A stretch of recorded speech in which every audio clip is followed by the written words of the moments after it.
Narsapeta parliament election ఉప ఎన్నికలు జరిగినాయి. ఉప ఎన్నికలు జరిగినప్పుడు మార్కాపురం నా పెన్షన్ రమ్మంటే ఏరే పని మీద వెళ్ళాము. అంతలేక ముగ్గురు ఆడ సర్పంచులు నాకు తెలుసు. ఇద్దరు సర్పంచులు బాగా ముఖ్యము. గంజర్పల్లి ఎర్రగొండపాలెం సర్పంచి, దోర్నాల మండలం వచ్చాక ప్రసాద్ గారు చిన్న దోర్నాల సర్పంచులు అన్నీ చెట్టు కింద ముగ్గురు నిలబడ్డాము. సుమన్ మీటింగ్ పెట్టాడు. అవతల కొండారెడ్డి మనుషులు వస్తున్నారు, యువతల సుమన్ ఉండి జంకంకిరెడ్డి మనుషులు అంతా ఉన్నారు. యాప చెట్టు కింద ఉన్నాము. మీటింగ్ జరుగుతుంటే అన్న గెలవరన్నా కష్టంగా ఉంది ఈసారి అన్న. జంకంకిరెడ్డి అంతకుముందు ఇండిపెండెంట్ కూడా అయినా గెలిపించాము. అంతలేకే సుమన్ మీద కొండారెడ్డి మనుషులు చెప్పులేశారు. అది బాధకారం అనిపించిందన్న.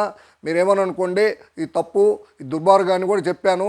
అయితే ఆ టైంలో మేమంతా వెలుగులోకి రాలేదు, అంత అవగాహన ఉంది, పరిస్థితిలో చెప్పాము. దూరదృష్టితో ఆలోచించి చెప్పగలుగుతున్నాము.